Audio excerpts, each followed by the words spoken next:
नमस्कार सभी को, स्वागत है आपका हमारे YouTube चैनल अशोक रिकॉर्ड्स पर। आज हम पढ़ने जा रहे हैं व्यंजन संधि की सबसे महत्वपूर्ण संधि, जसत्व संधि अर्थात पूर्व स्वर्ण संधि। इसको पूर्व स्वर्ण संधि भी कहा जाता है और जसत्व संधि भी, और इसको हिंदी भाषा में प्रथम वर्ण का तृतीय वर्ण भी कहा जाता है। मतलब प्रथम वर्ण के स्थान पर तृतीय वर्ण, पहले वर्ण के स्थान पर तीसरा वर्ण, ऐसा भी कहा जाता है। तो ये एक ही संधि है, जसत्व संधि, पूर्व स्वर्ण संधि और प्रथम वर्ण का तृतीय वर्ण। तो देखिए, इसमें सबसे पहले एक सूत्र है झलाम जशोअंते। ये संस्कृत के सूत्र हैं। इसको भी हमने हिंदी भाषा में लिखा था कि सभी को आसानी पूर्वक समझ में आ जाए। तो देखिए, किसी शब्द में झल, झल किसको कहते हैं कि वर्ग का पहला, दूसरा, तीसरा, चौथा वर्ण, तथा श, श, से, है। ये टोटल कितने हो गए? 4 20 और 4 24, मतलब कुल 24 वर्ण हो, तथा प्लस के बाद क्या मिले आपको?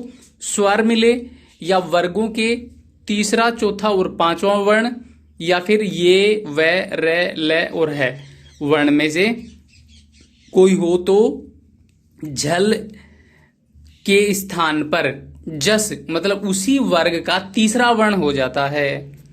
ये तो थी इस सूत्र के माध्यम से इसकी परिभाषा। लेकिन अब हम आपको रेखाचित्र और चित्र के माध्यम से एक आसान सी परिभाषा आपको बता रहे हैं और समझाने का हमने प्रयास किया है। तो देखिए, इसमें सिंपल सा कि आपको प्लस से पहले क, च, ट, त, प, मतलब इन वर्ण में से कोई एक वर्ण मिलेगा। मतलब प्लस से पहले आपको क्या मिलेगा? क, च, ट, त, प, क, च, ट, त, प। अगर आप जल्दी बोलोगे तो ये याद भी हो जाएगा, कचट तप, कचट तप। ठीक है। और प्लस के बाद आपको कोई भी स्वर मिलेगा, और वर्गीय व्यंजन है उसमें तीसरा, चौथा, पांचवा वर्ण मिलेगा, और ये, व, र, ल और है, ये मतलब आपको व्यंजन वर्ण मिलेंगे। मतलब 15 तो ये वर्ण हो गए, और 13 हमारे स्वर हो गए, और 5 ये नीचे वाले वर्ण हो गए। तो कुल ये वर्ण हमें प्लस के बाद मिलेंगे। तो क के स्थान पर ग हो जाएगा, च के स्थान पर ज हो जाएगा, ट के स्थान पर ड, त के स्थान पर द, और प के स्थान पर ब हो जाएगा। ये देखो, रेखा चित्र के माध्यम से भी आपको समझाया गया कि क का ग बन जाता है, च का ज बन जाता है, ट का ड बन जाता है, त का द बन जाता है, और प का ब बन जाता है। मतलब ये उसी वर्ग का तीसरा अक्षर हो जाएगा। जैसे क वाली लाइन है, क, ख, ग, घ, ग, तो क, ख, ग, तो क का ग। च वाली लाइन का च, छ, ज बन जाएगा। ट वाली का ड, त का द, मतलब क, च, ट, त, प, इनका बन जाएगा ग, ज, ड, द, ब, मतलब कचट तप, गजड दब, कचट तप, गजड दब। बार बार बोलोगे तो याद भी हो जाएगा ये आपको।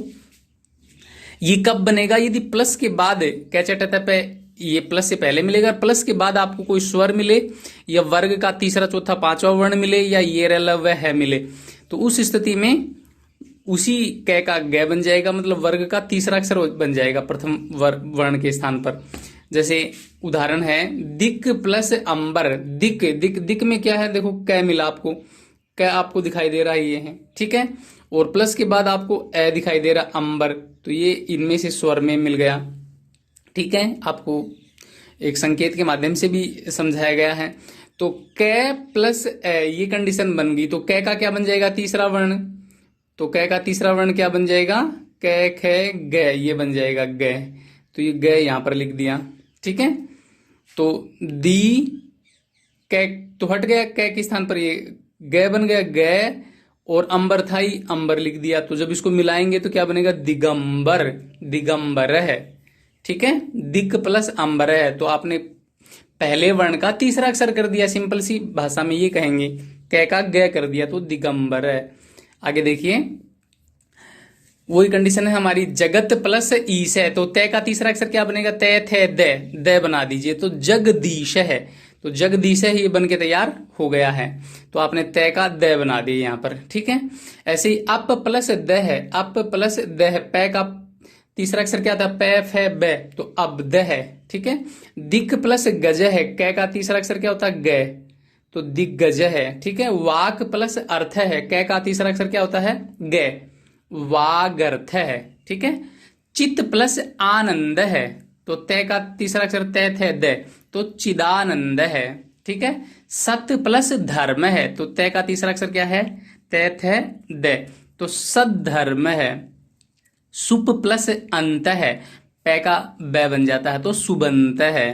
ठीक है। महत प्लस धनम है, तो महद धनम।